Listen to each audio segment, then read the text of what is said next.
Belichick. Oh, how I miss you. I just wanna kiss you. They just got rid of you. Oh, Bill Belichick. You didn't flatten that ball. It was Tom Brady. You didn't Spygate. You didn't Deflategate. He's innocent. So why fire him when it should have been Mr. Kraft? Oh, Bill Belichick. As long as you cut the check, fight the wrong man. Why fire him? They called it.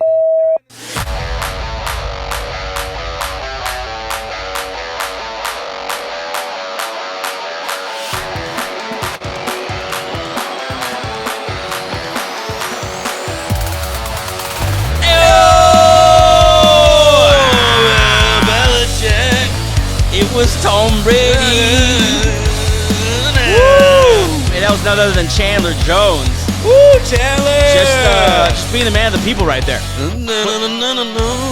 Just putting into song how we're all feeling today. He put it into music, but he couldn't express it with his regular words. Yes. Welcome to this Legends Friday. Yeah, Legends Friday. Chandler Jones included. Yes. Yes. But I'm more talking about Pete Carroll, Bill Belichick, Nick Saban. Yeah. Those legends. Yeah. Also Chris Chandler. Welcome to Bench for the Tovar Brothers. We are the Tovar Brothers. Joey here, joined by my brother Angel. What up? Hello. Hello. And this is the one. Big Ange. That's what I call Angel times. This is the one. It's super wild card weekend. Super wild card weekend. Oh my. Saturday, Sunday, and Monday football. Starts Saturday. Awesome. And it's going to be fantastic. This is for Friday, January 12th, 2024. Halfway through January. Yeah, Let's not already. start doing that. Let's not start doing that because next thing you know, it's the 4th of July, and then it's Christmas again. I just want to put out there too. We played that video because it resonated with how we're feeling. Yeah. It was also hilarious. Tom Brady did get thrown under the bus, and so did Robert Kraft. But Bill Belichick did not. Belichick definitely did not. If you're watching here on YouTube, thanks for joining the show. We got some new viewers, so welcome to the show. Hello. Happy you are here. I'm going to read some comments from our YouTube people because it's been popping lately, so those will be fun. Go ahead and like the video, subscribe to the page, and you can join us 3 times a week, pretty much no matter what. And then if you're listening to Apple, Spotify, iHeartRadio, Amazon Music, or wherever you get your podcasts, thank you for listening to the audio version of Bench for the Tovar Brothers. You could share it if you want. Yeah. Leave a review. Most people who I've talked to who listen to our podcast version listen to it at work. So share with a coworker. Yep. Share with the guy next door to your office right now. Absolutely. And then if you're Absolutely. I know that sounded a lot more sarcastic than I wanted it to be. Absolutely. If you're on Instagram X, if you're on Instagram X or Twitter or whatever they're calling it, and TikTok, go ahead and search @Bench Show, spelled just like that. And you can follow us on all those platforms. There's a lot going on those platforms. And to prove it, I'm going to read some comments from the faithful bench warmers. Okay. Ready? I saw some hater ones, so read those. I'm going to read all of them. Yeah, read all of them. So let's do our last post. Our last post was a clip from last show. Me and Angel had a disagreement about C.J. Stroud, Jordan Love. To be clear, they're both dogs. They're both good. To be clear, I just traded Justin Fields for C.J. Stroud, for Jordan Love. And there's not much of a difference. They're both very good. I love them boys. Yeah. But we had a disagreement about whatever. It's a sports show. But some of you chimed in, and we're gonna swoop in on these. Okay, so the Packer fans obviously came out strong. Yep, as they should. Victorm 530 said that's the guy in love with CJ. Speaking of me. Wait, you said that's the guy like me? Me. Like, I'm the guy. That's the guy in love with CJ. Because you were CJ. Yeah. That's the guy. He said love is better than CJ. Sorry, buddy. Go Pack, go. Oh, hey, buddy. I'm glad we're buddies. Yeah, I hate being called buddy. How do you feel with that? I'm fine. I'm cool with I hate it. This guy says CJ is on a whole new level of quarterback than 97% of the league. Yeah, I'm the CJ lover. That's crazy. That guy sounds like CJ lover. Jordan had an amazing second half this year, but couldn't get on that level. Those are some Instagram comments. The YouTube comments tend to be a little more spicy. Yeah, People let it loose on YouTube. It's the wild west on YouTube. I think because the social element and is there. It's YouTube. It's like it's the mega. It's the alpha. This guy was fantastic. Nolan, whatever your name is, Nolan McComber, 5874. McComber. Yeah. He says Jordan Love and CJ Stroud both suck. So you guys have no idea what you're talking about. Wow. We had no idea. I didn't know they both sucked. I would love, like I said off air, I was like, just prove to me how they both suck, and I want to hear your argument. Open invitation to Nolan McComber. Yeah, I want to hear why you come think on that. this show. Please let me know, because I would love to hear the argument. It gets better. It gets better. It gets better. Ready? Yeah. The Syndicate 6975 says the meat riding crazy. Because we're good quarterbacks. What are we supposed to do? Like, we're only supposed to say players suck. Oh, okay. So negativity above positivity. Okay, that's not what Yep. the show's about. Yep. Go to a different show. Real Source 93 says everyone's going to be upset when the Browns get their first Super Bowl ever. I like that. I love that. No one's upset. We're not upset.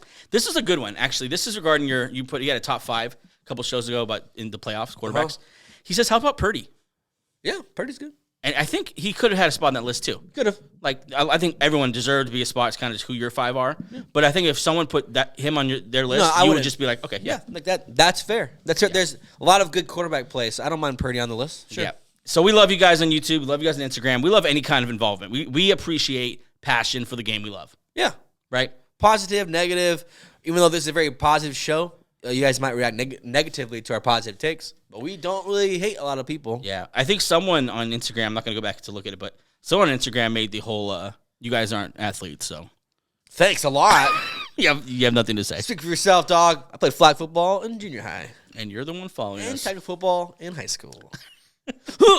We love all you guys for following those different platforms, and it's going down there, and we love the passion that comes with playoff football especially. Yeah. It is real. Real touchy, real, like, you put stats. Like, oh, yeah. Like, don't use stats. And then you don't use stats. Like, use stats. Now is the time of year where you do not go at someone else's team or quarterback because you think the optimism is high in week 1.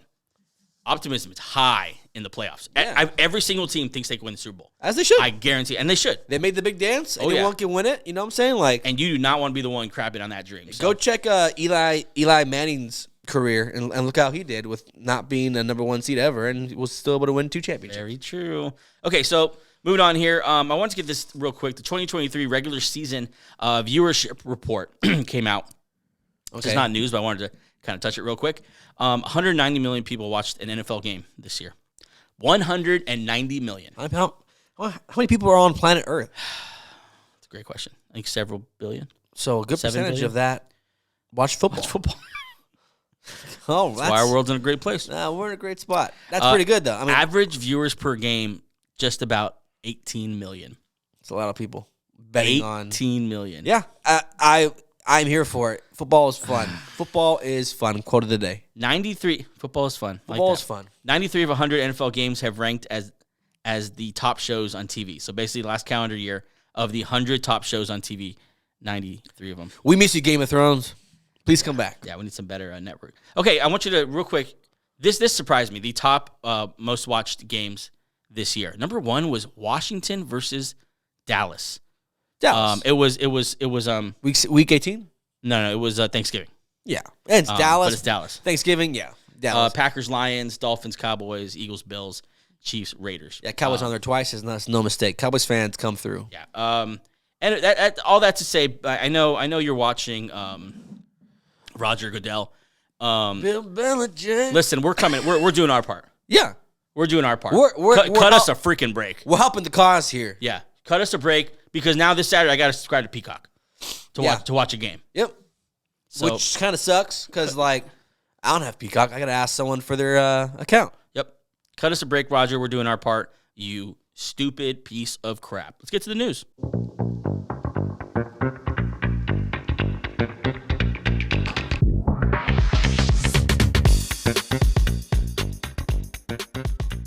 I did not feel like an athlete right there. I was adjusting my chair and almost fell. Oh. Let's get into the news here. Headed into Super Wild Card Weekend. Let's start with Travis Kelce, okay? Travis Kelce, it's been kind of floated out there, especially with his new relationship. I don't know if you heard it. He's dating Taylor Swift. Oh, really? I haven't seen anything about it. Small story. But retirement has been floated out there for him. Uh-huh. After 11 seasons in the NFL. He said this today. I have no reason to not keep playing football. He loves it.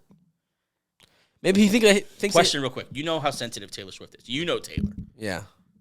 Big fan. She probably didn't like that one. Who, Taylor? I have no reason to stop playing football. Sorry, Taylor. He doesn't want to follow you around on tour. Second place? Yep. No. He's just like, he's saying if she can do it and have a football, relationship. Feminism. No, she's the same way. She's like, I could tour and also have a superstar boyfriend. Then he's like, I can play football and have a superstar girlfriend. I get it. Says, I love it. I love the challenge it gives me every day. I have no desire to stop playing anytime soon. So we're going to get another season at least of Travis Kelce. Good for everyone. Good. The next story is one of the craziest and most hilarious stories of the year. Okay. ESPN reportedly, allegedly used fake names to get Emmys, literally the literal statues, for College Game Day stars, according to The Athletic. ESPN reportedly used just returned 37 Emmy statues.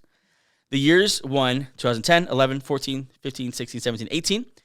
Each one of those 7 years, names similar to the ones of on-air personalities and with identical initials were used under the title of associate producers. So basically, they made up a couple of extra names that were on the team and got some extra awards. Oh. That's shady as hell. Why? I don't know. ESPN, that's an L. That's such an L. That's like, such a bad look. Instead of Stephen A. Smith, they're like Stephen W. Smith. It was literally like that. I don't know if you saw the names. I forgot to put some in the notes here, but it was literally like they had a Lee Corso, and they literally had an LC, another LC name. LC. It's just that's wild. Here, that's you know nuts. I have some of the names here. Bring it. Instead of Kirk Herbstreit, Kirk Henry. Attaboy, Kirk Henry. Instead of Lee Corso, Lee Kirk. Lee Kirk. Instead of Desmond Howard, Dirk Howard. His twin brother, Dirk. Let's see. Good old Desmond and Dirk. The rest of them, I don't know who these people are. But Tom Rinaldi, right? Famous broadcaster ever. Tim Richard. That's not even close. It's not even creative. I mean, interesting. I'm trying to get, what, do you think that no one's ever going to find out about this? No one's ever I know know. It came out earlier this year that some other company did this. I forgot which. Sports Illustrated did this. Okay, yeah. Yeah. So maybe it was just a common practice in the industry, kind of like hey, you grab some extra awards, just throw some extra names in there. It's not a big deal. But what do you do with these trophies? They gave them to different, on-air personalities. Like that, I think they kept one and gave them. Oh, just so they could put it in the trophy room. I don't know. I'm speculating. I have no idea. Oh. It's just get better, ESPN. That's just you need to be better than that. It's been a bad week for ESPN. Between the whole Pat McAfee fiasco and even though Aaron Rodgers, I don't know if we're talking about this. Aaron Rodgers joined the show today. Went right back on the show today. Pat McAfee said, "Screw you, ESPN suits. We're bringing back Aaron Rodgers." The two biggest names of ESPN today are just doing interesting things on the internet. Stephen A. Smith is just very, very upset with Jason Whitlock. Calling someone a fat bastard. That's crazy. Stephen A., you're one of us finally. Yeah, welcome. He's been hanging around Pat McAfee too long. Yeah, he's like, that crazy white boy energy has gotten on Stephen A. Smith a little bit. Wild. ESPN, I need you to get it together. Yeah. I don't watch you anymore, but for the sake of the industry, I need you to get it together. And for the sake of keeping Stephen A. Smith and Pat McAfee, get it together. Let's move on. The NFL has announced that the 4 home teams for the international games in Europe in 2024, the Bears and Jags and Vikings will all play in London. Okay. London town? I know the Jags have been. Yeah, Jags, yeah. I feel like the Vikings have been in too as well. Mm-hmm. Bears, I think it's new for them. I don't know on top of the head, but I don't think I've ever seen them there. Jaguars play there a lot, every year. Then they're sending the Panthers to Munich. Uh, Bryce Young's going to Germany. If you suck, you're going to Munich. Dang it. No, I think this year's game was the Chiefs-Dolphins in Munich, which is a pretty good game. It was. Yeah. And I think we got all our guys back, too. Yeah. Safe and sound. Yep. The transfer of goods were secure. Yep. There'll be no international games in Mexico this year, so screw you, NFL. I take that personally. Yeah. So what? We're not good enough for you, NFL? Roger? There also might be a little bit of danger there for the NFL, for a couple of millionaires or billionaires just That's true. running around. I mean, I remember when they had the Monday night games in Mexico. It was dope. it was fun. And it was elevated. It was higher than the elevation of the stadium was higher than Denver. Yeah. So that was an element to the game. Maybe the cartel said, "No way, Jose. No, that's not even supposed to be racist. That's just a common saying." No way. Said, no way. We're not trying to. Yeah. I mean, I would love. What happened to the whole Brazil thing? I don't know. That's what I know you liked the idea of the NFL players being in Brazil. See some Brazilian women. That's exactly the point you made last time. But yeah, I guess Brazil did not make the cut. Maybe it just wasn't a good experience. Sorry, Brazil. Maybe next time. Sorry, Roger guys. hates Mexico too, so don't worry. You're welcome to the group. Yeah, really stayed away from that region. Yeah, let's not do brown people. Let's do London. Let's go to the most pale. Where's the most pale people in the world? Germany. London. Germany and London. This is not a mistake. Yep. Okay. Moving on here. The Bears have relieved Luke Getsy and several offensive staff members of their position, and they have decided they're going to keep Mr. Eberflus. I saw a tweet. Thoughts? Keeping Eberflus when Vrabel, Belichick, potentially Pete Carroll are on the market, and Harbaugh, just to say, no, we're good. Wild. That's wild. You think no one wants to go there? No, right? No, I think people want to go there. It's a great spot. Eberflus did a pretty good job, but He did. still, if Harbaugh's knocking on the door, like, oh, Eberflus, thanks for the memories. We're gonna get Jim Harbaugh here. Yep. Yeah. I don't get that. Maybe I know that I've heard several players come out and speak for Eberflus on the defensive side. But yeah, I mean, you get a chance to get a Harbaugh in town or Mike Vrabel. Honestly, Mike Vrabel might be number one on my list. That's a dope spot for him. It's a good That's defense. fantastic. He's kind of a big old tough guy, in the cold over there. Yeah, that's a good spot for him. When asked about Justin Fields, GM Ryan Poles says this, and we're going to be going over these. I'll get used to this. This is going to be us all offseason until they do something with Following the polls cookie, like the crumbs of information. Yeah. He says we're in information gathering mode right now. Interesting. Okay. I feel like you had all season for that. I feel like I wish you were in answer mode at this point. Why you ask questions now? Mm-hmm. Yeah. He said Justin got better. He can lead this team. At the same time, we have a unique situation, and we have to look into everything. That's a pretty basic response. Yeah. It's a safe response. Like, Justin's good, but because of the time that the picks that we have, we might look at. I mean, I don't know. This guy seems a little bit lost today behind the podium or yesterday. Yeah. Did you see when they asked if he had interviewed Harbaugh? Spoken to Harbaugh. Yeah. He kind of just said, no. No. I mean, just say it, bro. I mean, Eberflus is right there. That was a no-win situation. Eberflus just like awkwardly sits there like, please say no. Like, have you? She just turned him. We'll be following the Bears all Ryan? season. This one will make you happy. Ohio State wide receiver Marvin Harrison Jr. has officially declared he will enter the 2024 NFL Draft. You were a little worried. Yeah, because it was so late. And, now we're on Caleb Williams' watch. He has 4 days. Yeah, 4 days to until he declare. has to. Yeah, so these guys cut it to the wire, seeing how much NLI money they can get. Secure. Oh, right. Yeah, good. Yeah. But, maybe, I don't know. But Marvin Harrison Jr. in the draft, fun. Fun. I think last year, who was it? Shador Sanders or some high-profile NFL quarterback was making considerably more than Brock Purdy. Yeah.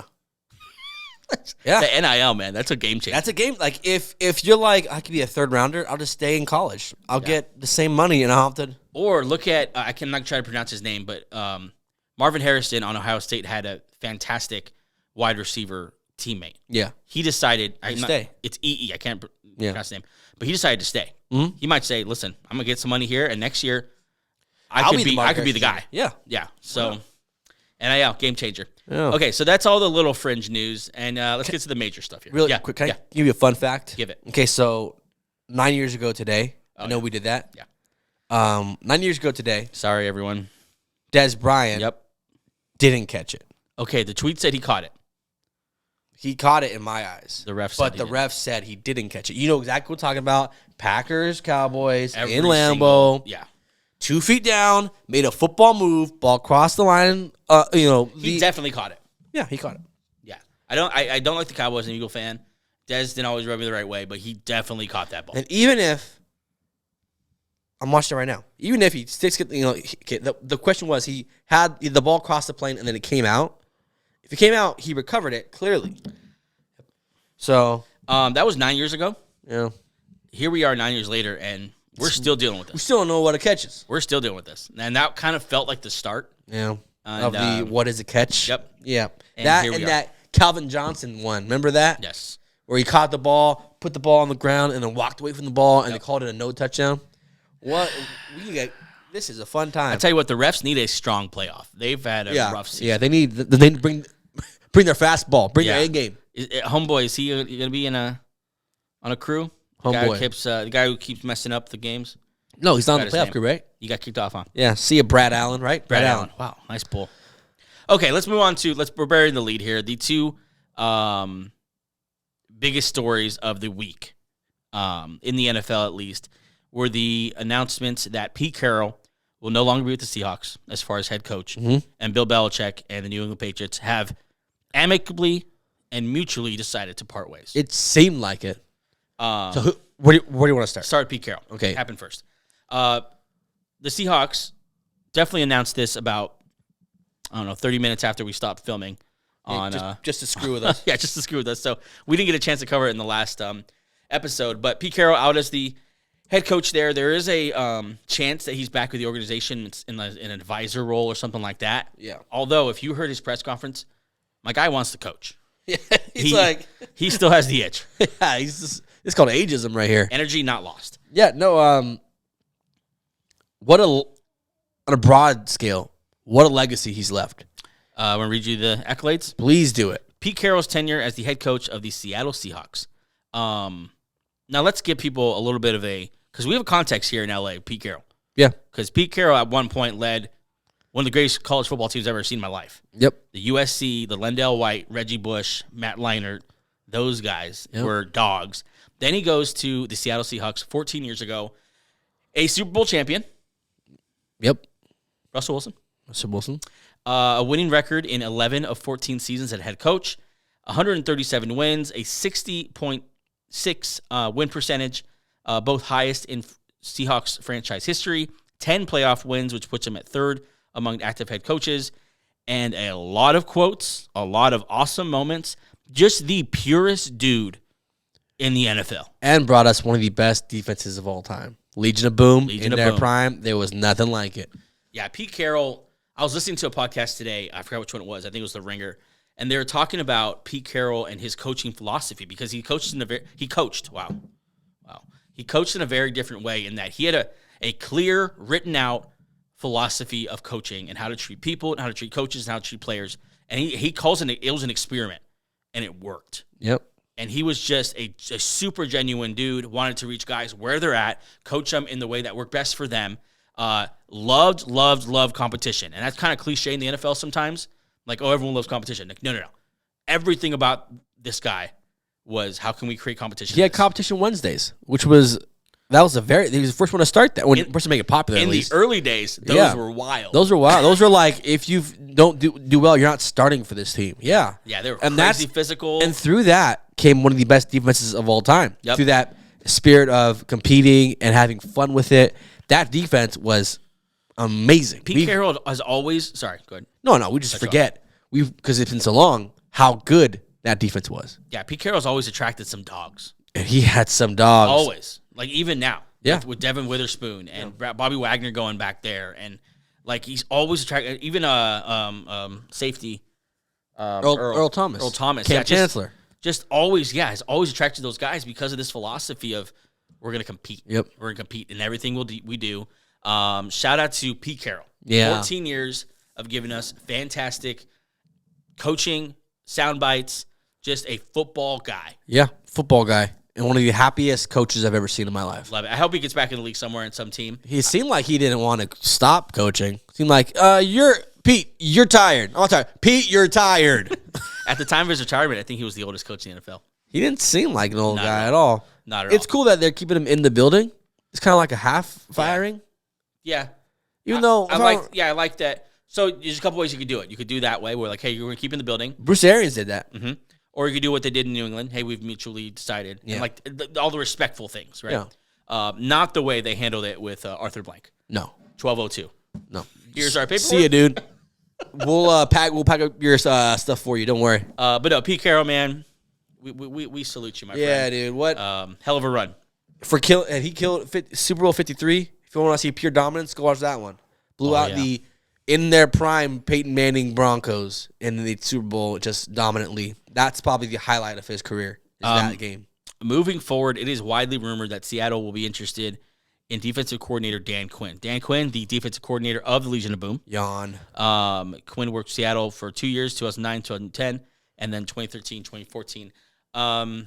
But from what I've read, this is the guy that they're going to go after. yeah, if Pete Carroll is still there, he probably wants his guys to run the same type of team. Yeah, I mean, it's boring, but you get it. Dan Quinn's still getting it done defensively in Dallas. And there's not a lack of talent on the defensive side over there in Seattle, too. So And there seems to be a lot of young offensive minds, a lot of offensive coordinator types that maybe he can bring in and help him. I don't know. Yep. We'll see, but Dan Quinn rumored to be the guy there. We have a couple minutes before we have to take a break, so we're going to take a break right now, and then we're going to get into Mr. Bill Belichick. Oh, Billy boy. Be right back.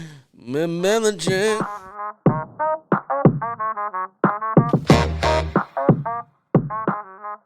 Okay, we are back, and before we get into Super Wildcard Weekend game previews, Oh, man. which going to be fun, let's talk a little Bill Belichick. Oh, Bill.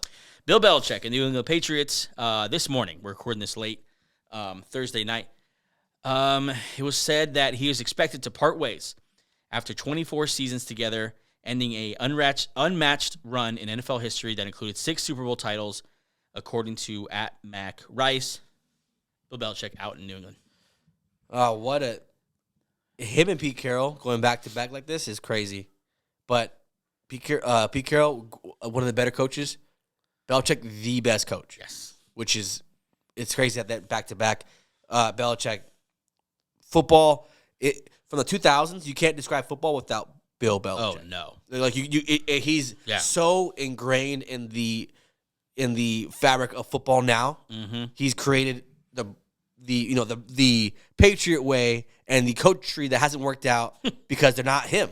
Right. They try to be Bill Belichick, but only Bill Belichick can be Bill. For all of his faults he had the last 2 years, we forget 6 titles, a dominant run in the AFC. Yep. With a 6th-round quarterback, Tom Brady, who just turned out to be the best quarterback of all time. Just a beautiful marriage to head coach quarterback.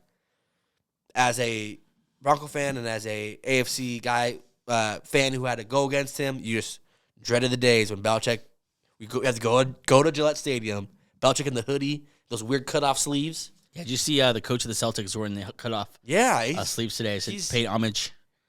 Both these guys, we didn't say it, need statues in front of their Pete Carroll. Oh, they'll get them in front of. They'll get them for sure. Yeah. The statues. Both. Bill Belichick in New England, 24 seasons, 9 Super Bowl appearances, 6 Super Bowl titles, 1/6 of 9.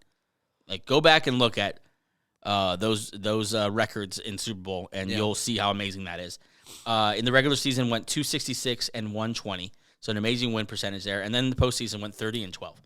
He was just a great in big games, had amazing seasons. If there's a run there where it was almost like it was news if the Patriots lost. Yeah, and we're acting like he's retiring. He's still in the game. He still has some, And a big reason for that is Bill Belichick is only still 15 wins shy of breaking Don Shula's record for all-time wins. That's at 347. I feel like we're all annoyed of Don Shula and his Dolphins at this point, so I would love Bill Belichick to break that record. Yeah, just shut up, Don. Wherever you are. During his stint as the Patriots head coach in 2000, 31 teams have used 162 head coaches in 224 total coaching stints. And then just Bill. He has just seen everyone come and go. Everyone come and go, different strategies, different techniques, different, personalities, and now have the head coach spot. He's experienced Rex Ryan to Adam Gase. Yeah. Like, what more of a broad, the stories this guy must have is just amazing. Do you see how he started his conference? Yeah. He got there. There's a ton of cameras, obviously. It's retirement. And he just goes, haven't seen this many cameras till we signed Tebow. Yeah. Or since we signed Tebow. A good old dad joke, dude. Good old dad. It was hilarious. And you know what? Watching that press conference, you really felt, these are just two friends who just decided to go different. Like, they didn't feel any kind of animosity or hatred or, awkwardness. It was just two buddies who, this is just our time. I did feel like Robert Kraft was saying mutually parted ways as many times as he could. And just, obviously, he definitely wants that to be out there. Yeah, I didn't fire him. And that doesn't mean it's not true. Yeah. It's definitely true. But it sounds like Bill still wants to coach. It sounds like Bill would have coached in New England if they wanted him. Yeah. It sounds like New England is ready to move on. When asked about why they're moving on, Robert Kraft said, listen, last 2 years we haven't been good for us. We want to get back on track and back in the Super Bowl and back to our winning ways again. And they didn't see it happening with Bill Belichick. And so they turned the page here. Worth noting here, I don't want to be a downer, but this is going to be talked about. The record with Brady, the record without Brady. Yeah, yep, it will. With Brady, 249 and 75. Fantastic. Without Brady, he went 84 and 103. Now, he had a hard time with coordinators. He had a hard time with quarterbacks. This is the one stain on his illustrious career is when he didn't have Tom Brady. Yep.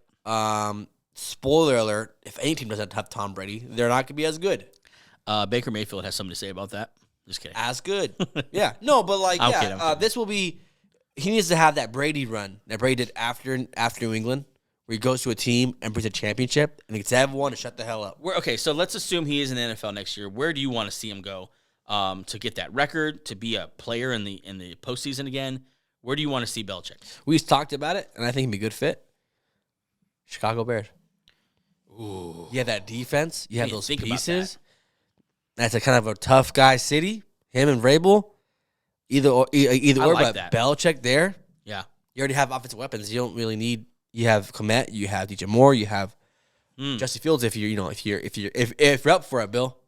Yeah, Caleb Williams if you want that. But Eberflus is the guy there. Yeah. Doesn't that sound crazy when you put it in that context? Nope. We're Bill, gonna go. we're good. We got our guy. We got the Ebes. I don't even know his first name. What's his first? Matt. Yeah, we got Matt over here. Matthew over here is gonna bring Matty E. Matty Ebes. Patriots though, they seem like they have their plan to move on in place already. Simply put, here the Patriots have created a succession plan. This offseason That doesn't include Josh McDaniels after all this time. Nope. Sorry, Josh. It's the other brother. Jared Mayo seems like the guy they've chosen that they want to move forward with.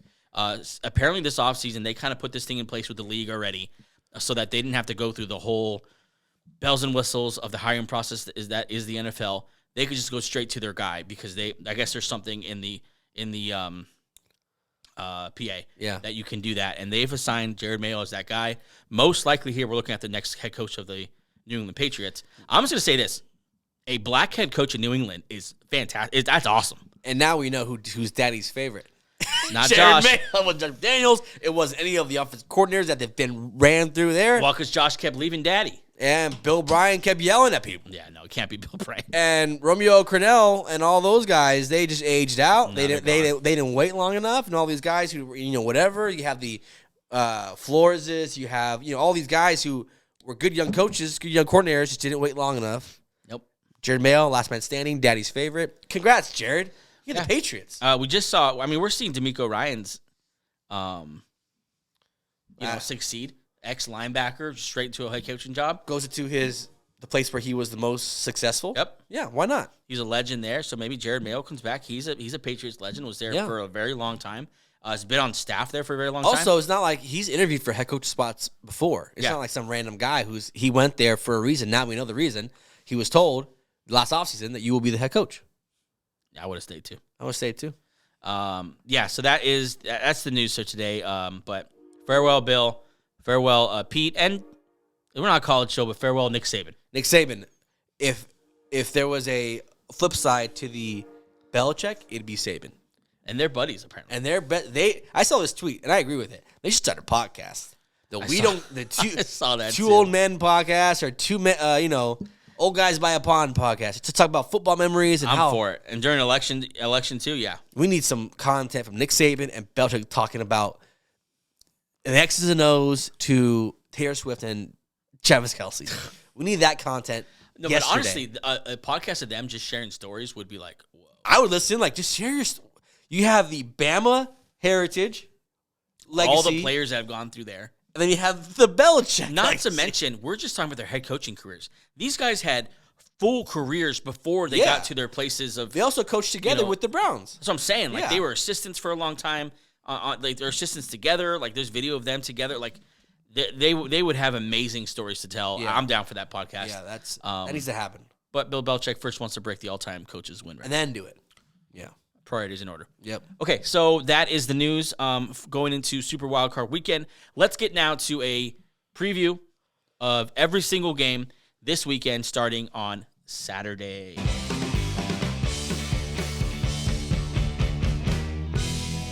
Woo! This was a bear to prepare for.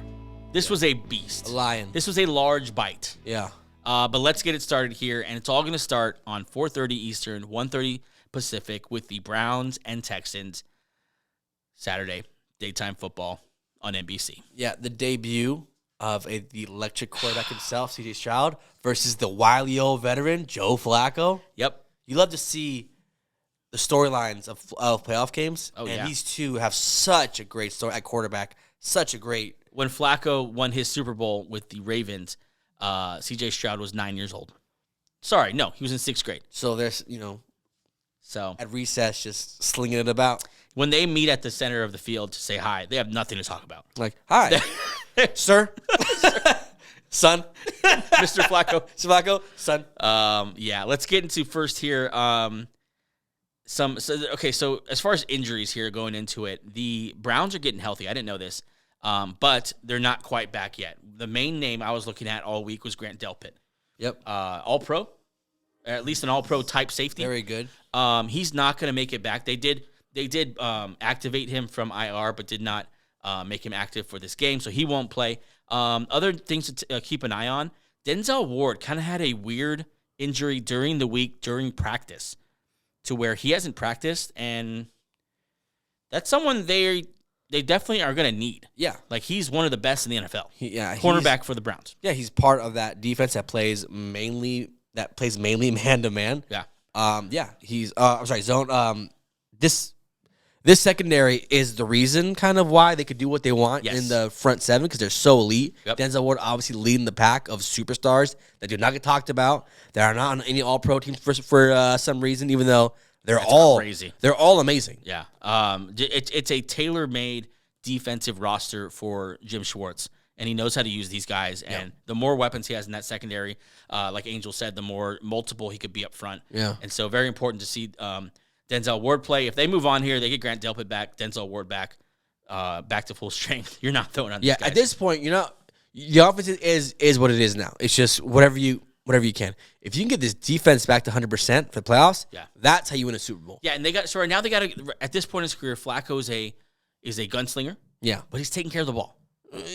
2 picks in every game that he's started. Yeah, but just like, gunslinger. Okay, sorry, that's not what I meant. I meant he's not throwing, because last year we saw him in New York, and they could never get out of their own way because he was throwing the pick at the wrong time that either took away a chance for him to win or ruined a comeback or something like that. Yeah. And so it wasn't going to happen. At this point, it seems like he's making the play when they need it. Yeah. David Njoku is just killing it. Yep. For them. Mari Cooper, they breathed some life back into him. And then Jerome Ford's getting it done, too, on the ground. Yeah. And so this offense is, like you said, just enough paired with this defense. Like, the Browns could definitely make a little bit of a run here. Yeah. And we're picking games after or? No, let's pick them as we go. Okay. So this Browns defense is the best in the league by a wide margin, which is crazy because the Ravens are also very, very, very, very, very good.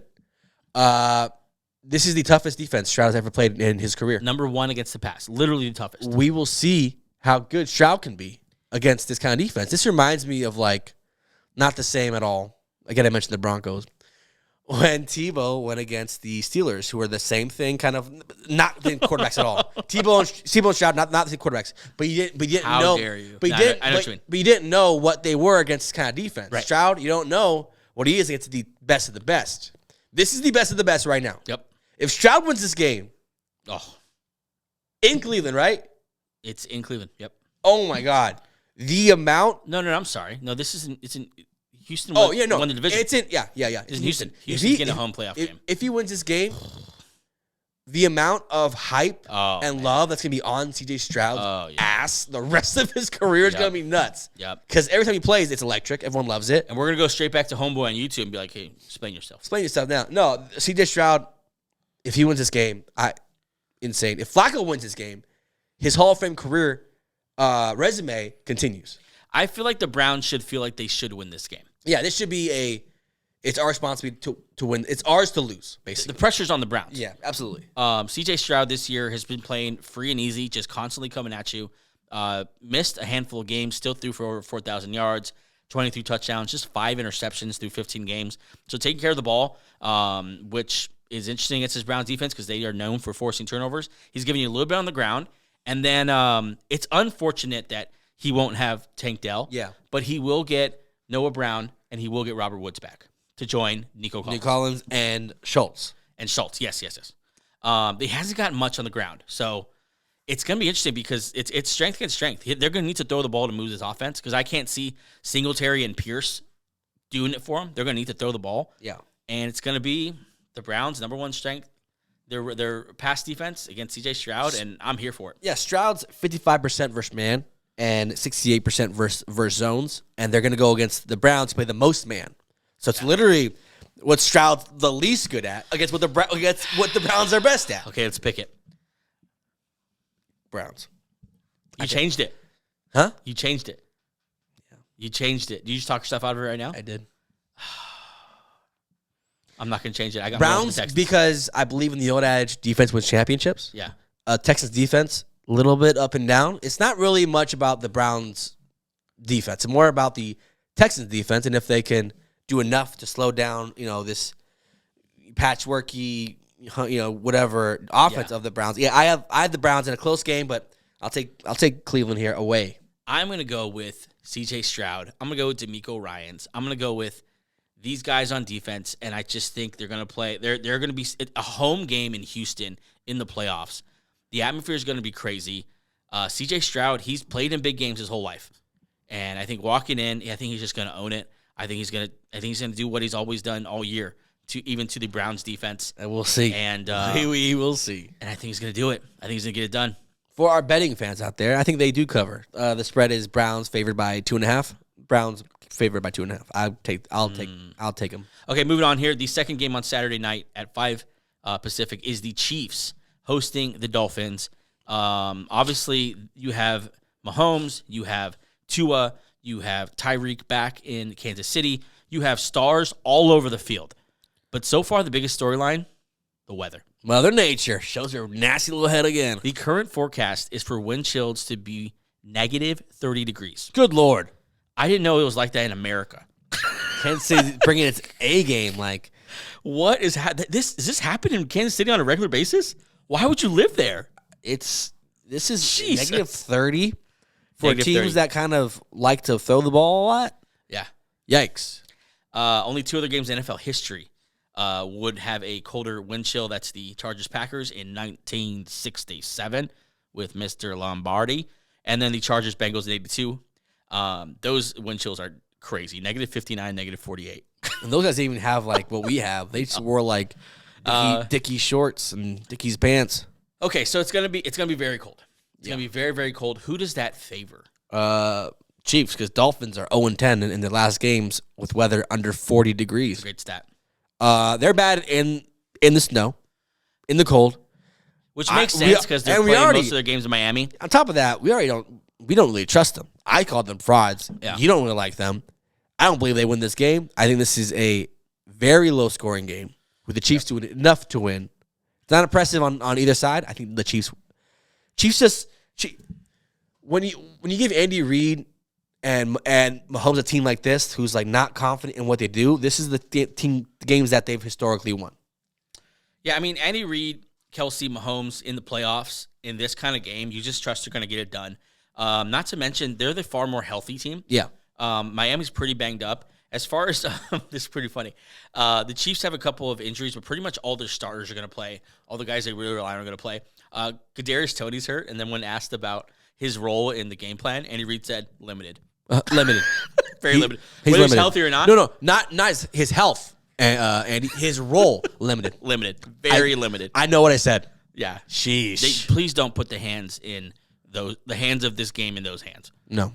Or those feet, to be honest. Tony, why don't you just return kicks and punts, buddy? Yeah, wear that nice little skull cap thing he wears. Definitely coming out this game.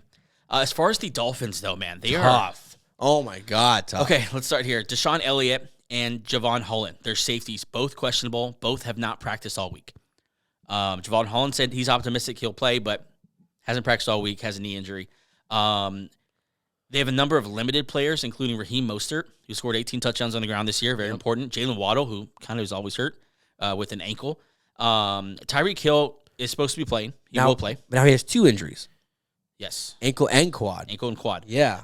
Which is in the fantasy world, you see that, you think, is he going to finish the game? No, and then if you saw him last week, you saw he was limping around. I mean, he would need to be shot in the chest from not playing this game. Yeah. Against the Chiefs. Yeah. He wants to win this so badly. His kid burned the house down and he still played. Yes. I think something more aggressive than that needs to happen.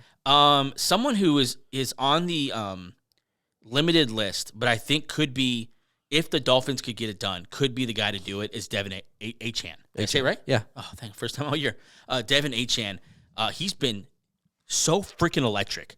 7.8 yards a carry, and he has the required 100 carries. Yeah, so that's a real, average. It's like Jamal Charles kind of stuff, where it's like, your average is ridiculous. He is crazy. Yeah. Taron Armstead also supposed to be good to go, although he's dealing with a knee, ankle, and back. So old. Yeah. Xavier Howard, not going to play. Rolled out. So they're very beat up. And so I think we're both going to pick the same team here because of what you said before with those injuries, and then what I just said with those injuries. I don't know how you choose against the Chiefs here. Yeah, I think the Chiefs do a heavy dose of Pacheco, who has had a pretty good year, and they just kind of manage it because I don't think you could do a lot in that weather. So it's going to force them to play conservative ball, which is what they should be playing all along. They do that. They let Mahomes manage this game in that weather. Pacheco, McKinnon kind of mixed in there. Yep. You have a healthy and rested Travis Kelce. You have Travis Kelce and Rashee Rice both operate very well in the depth of field that I think they're going to have to throw the ball. Yeah. Can't throw far in that kind of weather. Right. Rashee Rice, one of the leaders in Yak for the year. Travis Kelce, always good in that, always good in just find a way to get open. Yep. I think, Mahomes operates kind of an extended run game, pass game type thing, just kind of long handoff. A lot of type, RPOs kind of thing. To those guys, they keep the chains moving, and this is not a high-scoring game. It can't be. It's too cold. No, it's gonna, like I said, it's not going to be pretty, but the Chiefs are going to win because the Dolphins will be able to score maybe 14 points. I don't have them scoring a lot of points. No trust in this team. Zero. None. Yeah, I got the Chiefs as well. I don't like it. And I think fairly easily. I want to see if how much of a fan Taylor Swift is. If you're a fan, get your ass out of that press box. And go with the fan here. No, she's got too much money to be cold. You got to do it. No. You want to win over a bunch of people who are very skeptical of you? Go get in the crowd in negative have some 30. rosy cheeks because she's she's. Would that not win you over a little bit? You're like, that's a tough one. Yeah, that's pretty good. Haley Steinfeld wouldn't do that. It's all well, we don't know. Don't do it to Haley. We love you, Haley. Okay, we need to move on here. We're both picking the Chiefs there. Chiefs. And have a great offseason. Dolphins. Moving on here. Maui. Steelers. Oh God. Talk about her. Our team that we both labeled as just happy to be here. Happy to be here. Happy to be in the room. They're going to play the Bills in Buffalo at Orchard Park. First game on Sunday morning. Starts at 10. Yeah, 10 o'clock game. Bills are minus 10. Heavily favored. Minka Fitzpatrick will play. TJ Watt will not.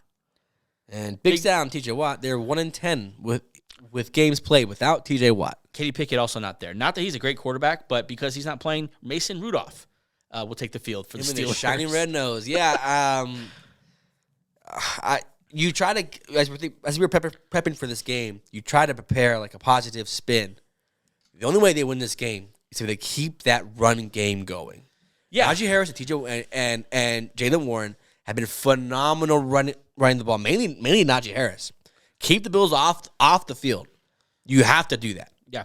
A top half of the league rushing game so far, for the 2023-2024 season. Najee Harris broke 1,000 yards. And then Jalen Warren can not only have that kind of consistent game, but when mixed in, can bust a big play every now and then. And that really is their biggest shot. The other thing I was going to say, a positive thing for the Steelers, is the Bills are also very beat up.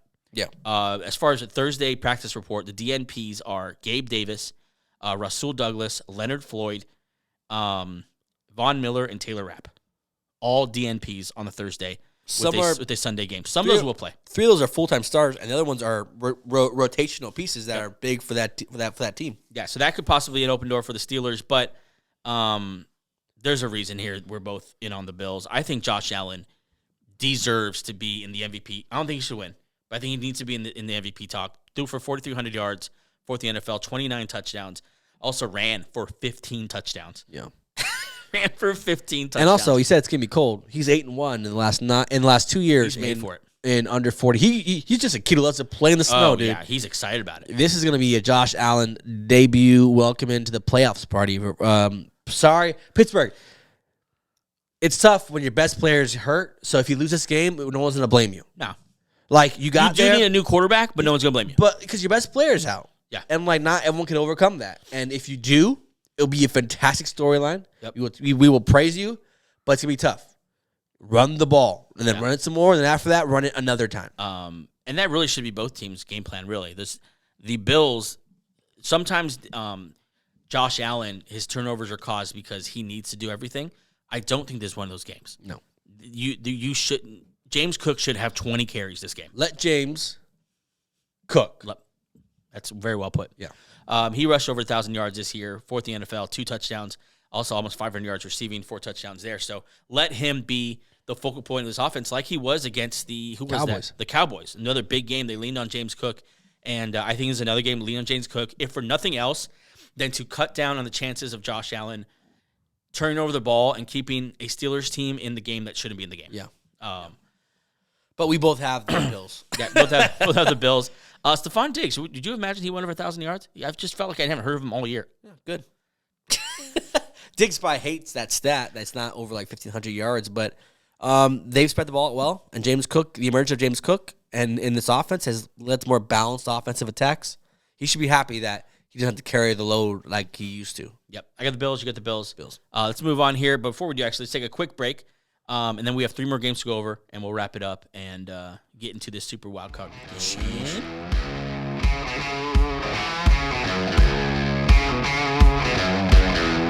Okay, we are back with our, I believe it's the highest over-under game of the weekend, and that is the Cowboys and the Packers.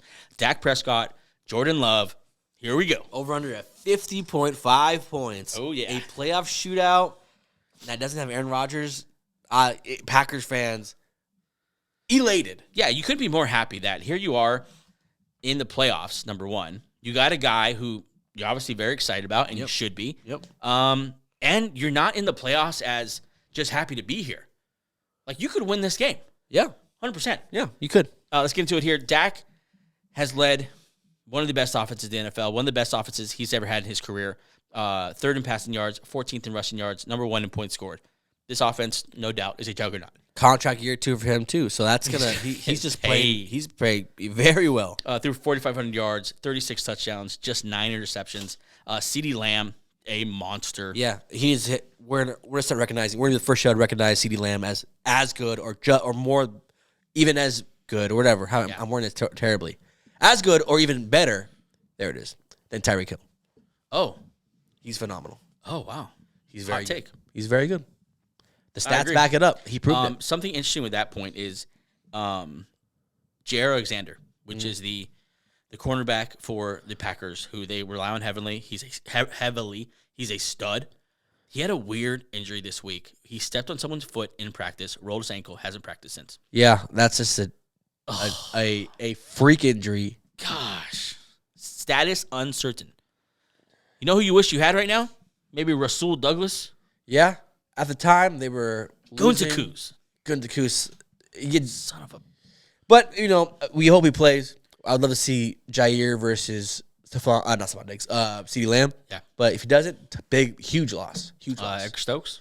Stokes and the kind of repertoire of young cornerbacks that they have on that team. Okay, so this Cowboys offense against this Packers defense, I could see why they think the Cowboys are going to put up a lot of points. To me, that over-under is funny because the homeboys in Vegas are not giving a lot of respect to this Cowboys defense because 50 points is a lot of points and obviously implies that the Packers are going to put up some points here. Yeah, Packers who play with the youngest team in football. I don't know if you know that stat. Yeah, I think. Yeah. Yep, I think I heard it. Have a phenomenal young core of weapons.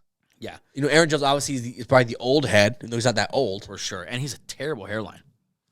You don't have to get personal. You have a great hair, Aaron. We're talking about old.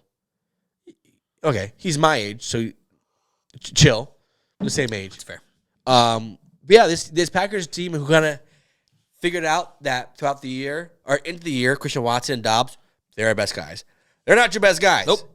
Wicks and Reed are your best guys. Jaden Reed, 64 catches, 800 yards, 8 touchdowns.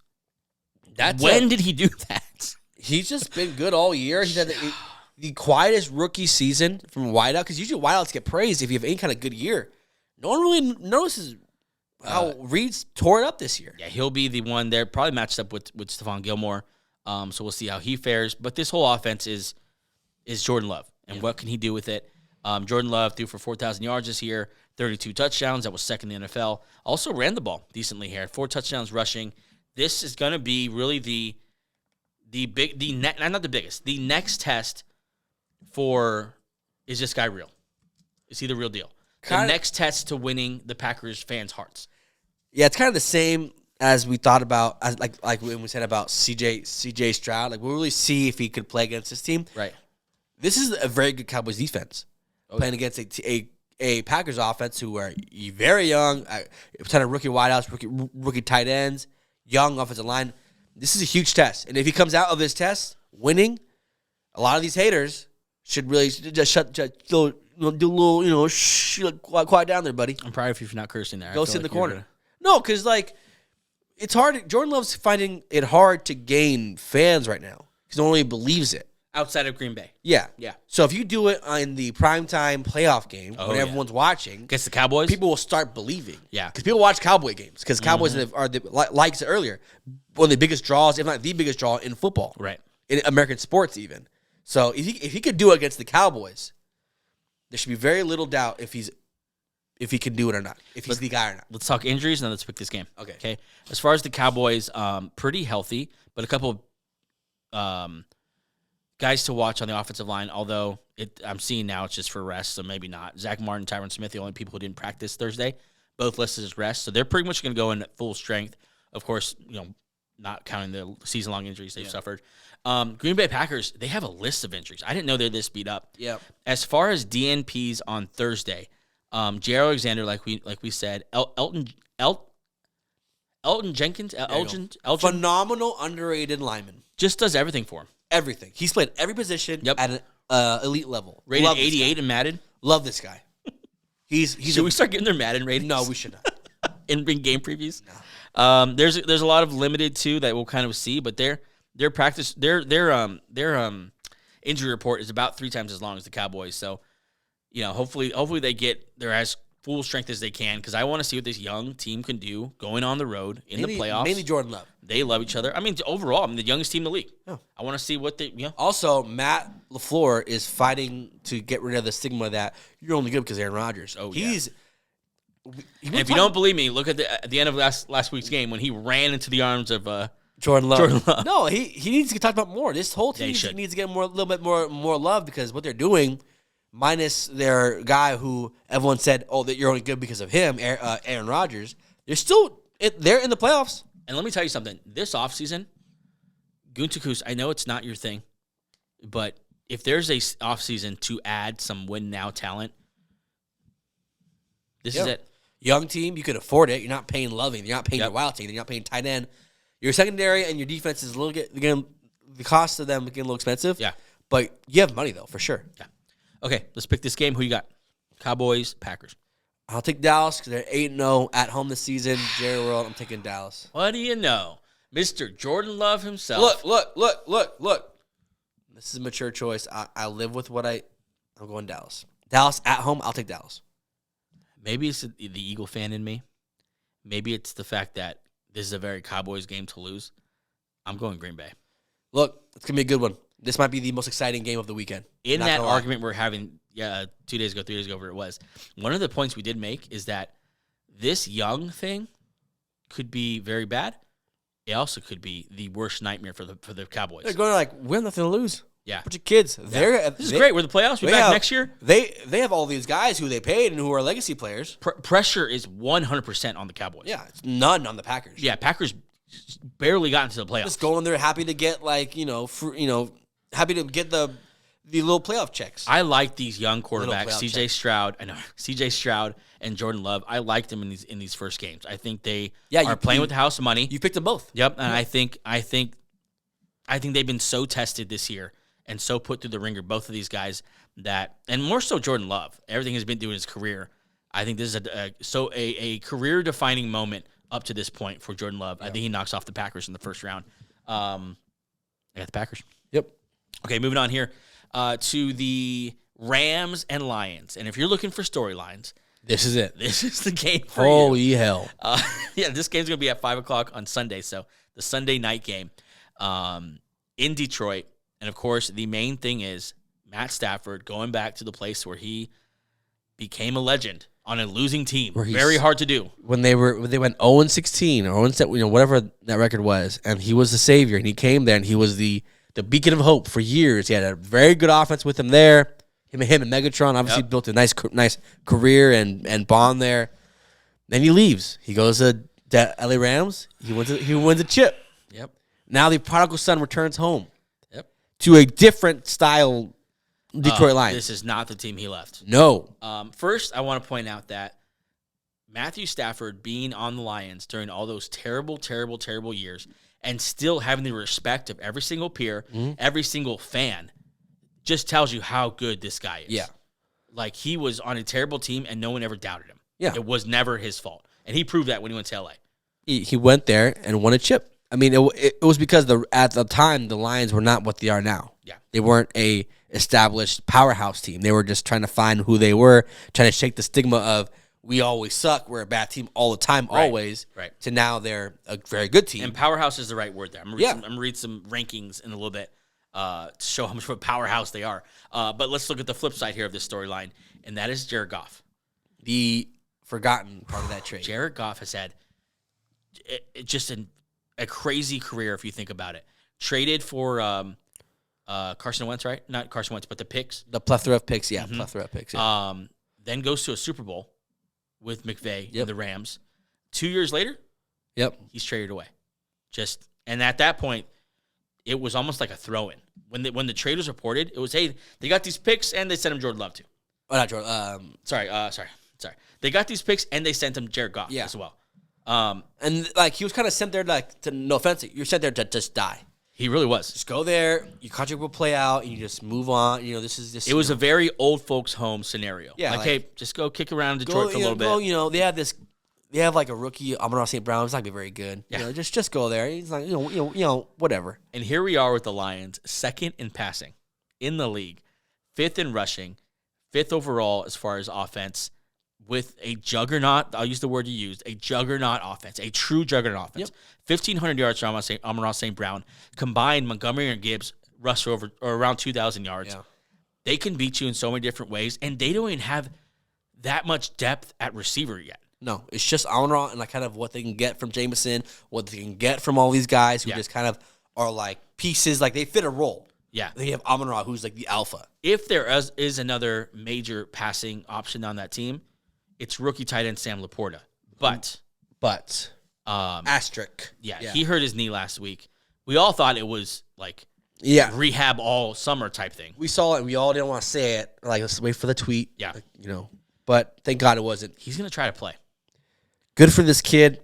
I hope he doesn't get hurt again. That's my fear. When asked on Thursday, today when we're recording, he said he is, quote, optimistic about his chances to play on Sunday. He is praying to all the moon god and the river gods to heal his knee because playing a week after that injury, you are not 100%. If you would have told me that last week, I would have bet so much money that he wouldn't play. He's not playing. There's not a chance he's going to. He's got carted off the field. Yeah.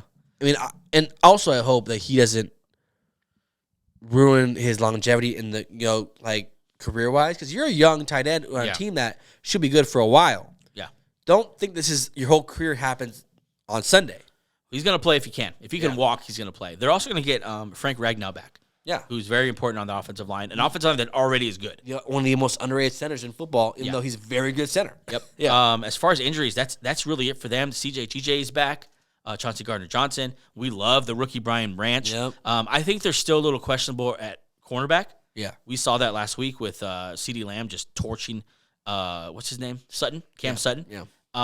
But I think they got some playmakers in the back end. Aiden Hutchinson, I want to see you, young man. Yeah.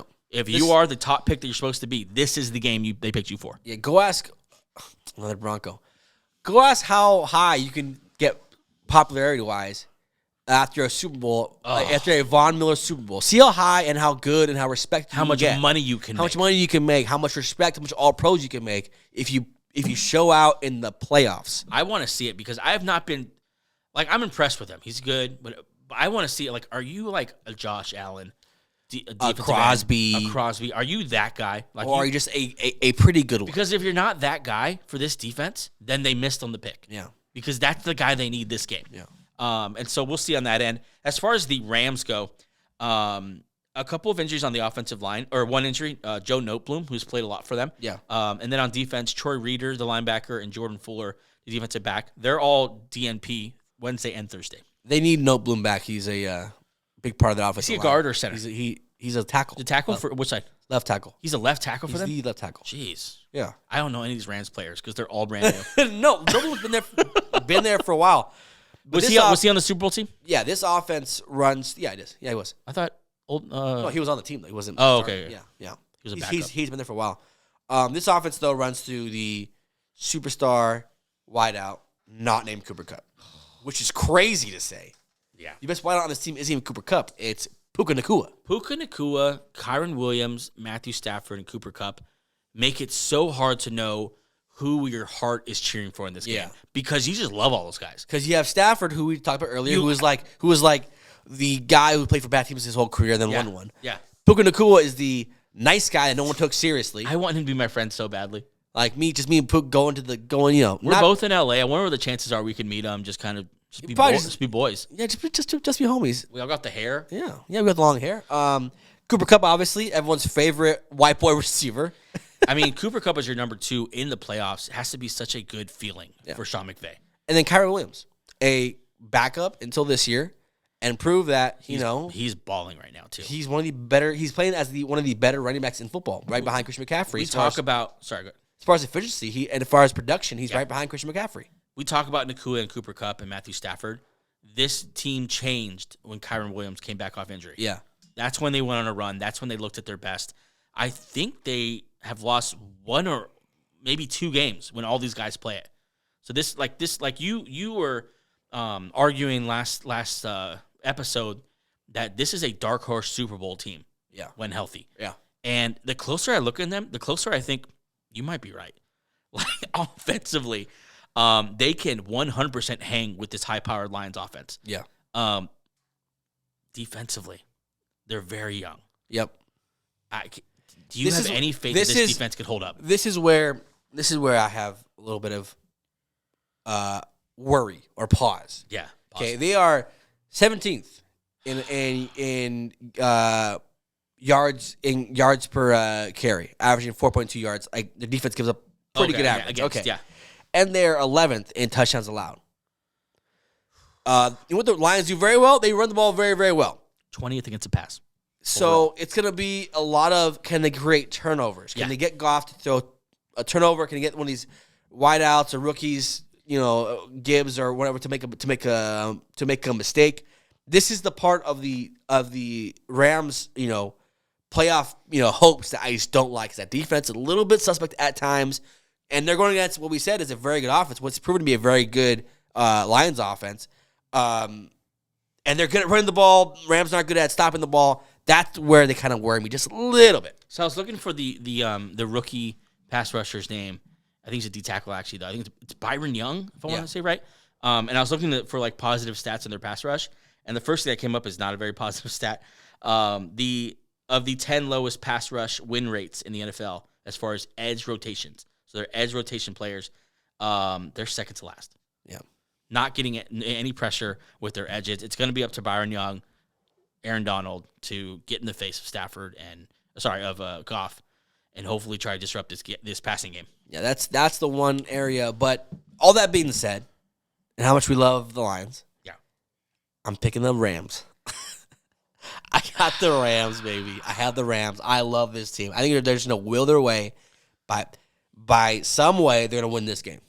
If the Lions lose this game, this is because this is the question for the Lions. We knew the Lions were going to have a great season. We knew they're in the playoffs. Mm-hmm. After last year, we knew it's a good team. Are they a playoff winning team? Yeah. So a lot of pressure on the Lions here to win. The Rams, I feel like for some reason, even though they're definitely in win now mode, I feel like they're playing free and easy. Yeah. I'm going to change my pick and agree with you.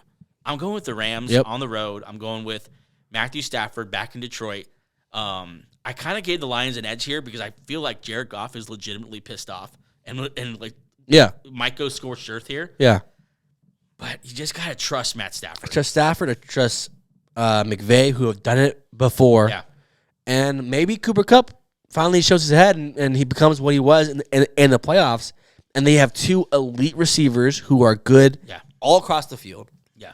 Higbee doing what he can. Then Kyrie Williams filling in the rest of the way. I think Puka Nacua is a leader in Yak. Yeah, I'm saying like they can very easily Change my mind. Yeah, they can very easily what's it called? Show the faults of these Detroit Lions corners who are very up and down.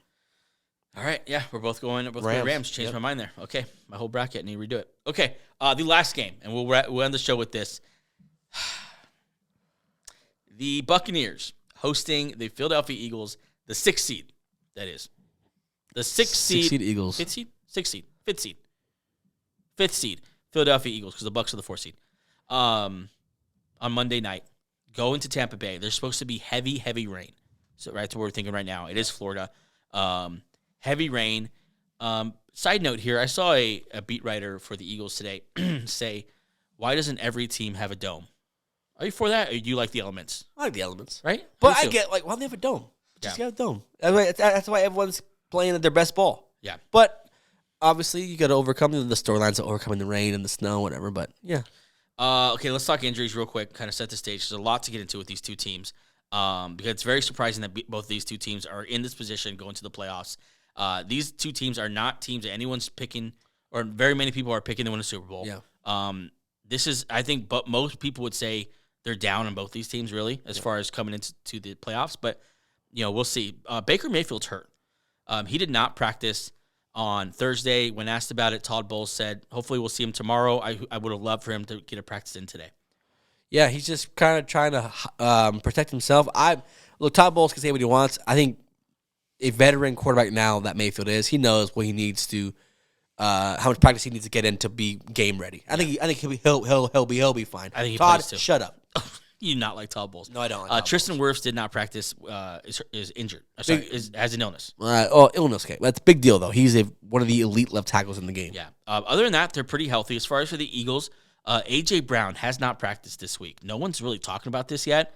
AJ Brown hurt his knee last week because Jalen Hurts hasn't thrown the ball since last week, and he's not practicing this week. As an Eagle fan, I am terrified that we're not going to have AJ Brown on the road for week 1 of the playoffs. Yeah, it's scary. He's the 3rd, 4th best wideout in the league. At times, the best wideout in the league.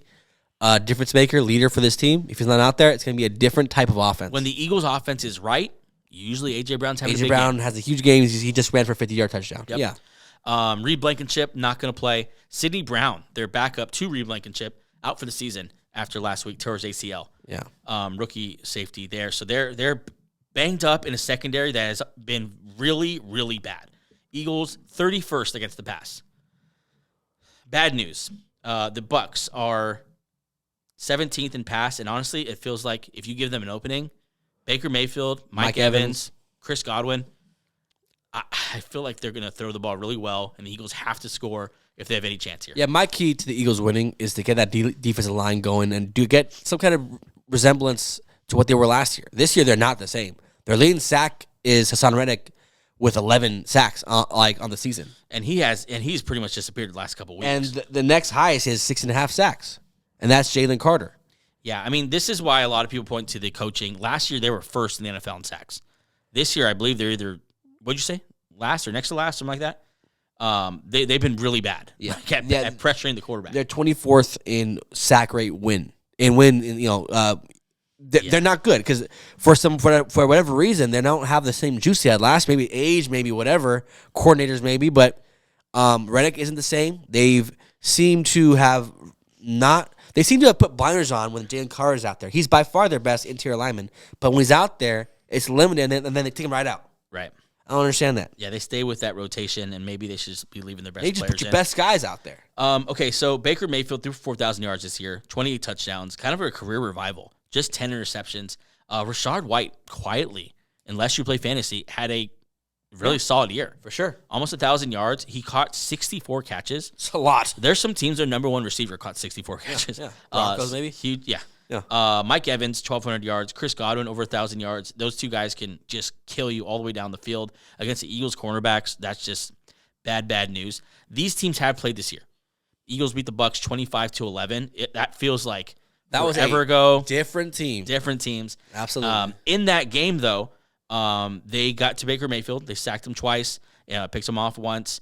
Kind of like you said, the defensive line. In that game, Jalen Hurts threw 2 interceptions. That's another thing that the Eagles need to overcome this year is Jalen Hurts is turning the ball over a lot. Yeah. And so let's pick this game. Go ahead. You start. I got Philly. I got Philly, too. I'll be responsible and pick Philly. If they lose, big changes should happen. I'll tell you that. If Philly is a one and done, I don't want to see these coordinators back. The misuse of talent on the D line. Yeah. And the almost stupidity of the offensive play calling needs to be changed. I think win or lose, these coordinators are gone. I mean, they would need to win like 2 or 3 playoff games for the coordinators to have a chance. I think they're so far gone. And honestly, whether it's right or not, I honestly believe Nick Sirianni's not completely safe either. They might beat the record that the Falcons set at 12-02. They might be 12-01, people. Yeah. Sirianni, I'm on board with you there. I think he's a good coach. I'm not saying they should fire him. I'm saying I don't think it's like – I think it's a possibility that they might fire him. Oh, okay. You know what I'm saying? I don't think he's completely safe. I think Jeffrey Lurie, his number one thing he'll talk about is the culture of the locker room. Yeah. And it's been crappy. Yeah. Bad. All year long. Yeah, so, there's more to lose. Eagles have way more to lose. So the Buccaneers have almost no pressure, even though they've won their whole division. Bunch of guys who are kind of scrappy guys. Like Mayfield is kind of leads the guys like scrappy kind of, right. Just the lost boys in here. Yeah, Evans too old, and then this Todd Bowles isn't a great coach, which is not. Defense isn't the same anymore. This is the perfect type Rashad of team. White's a placeholder. Perfect type of team to beat the Eagles, who are the teams that have nothing to lose. And the Eagles have everything to lose. They finished 1-5 with the easiest schedule down the stretch. I shouldn't pick them. I don't know if the responsible thing to do is to pick them, but I will pick them. I think hopefully they pull it together here. They get right. There is some vets there. Hopefully they get them right. Jason Kelsey, Fletcher Cox, those boys. And they pull out a win here in Tampa Bay. Crossing my fingers. I picked Philly, but not very confidently. Yeah. Okay, so those are our picks. Those are our breakdown. Hopefully you feel nice and prepared and ready for Super Wild Card Weekend. What a great weekend of football. Because ready or not, here it comes. Yeah, you have to be thankful for these times that have been. This is why you're a football fan, for the NFL playoffs, man. The best football is going to be played this weekend. I freaking love it. That's our show for today. Thanks so much for joining us. I hope you enjoyed today's show. We certainly freaking did. And here come the playoffs, Wild Card Weekend. Please, Eagles. There we go. Just don't be a one and done. We'll see you Monday. See ya.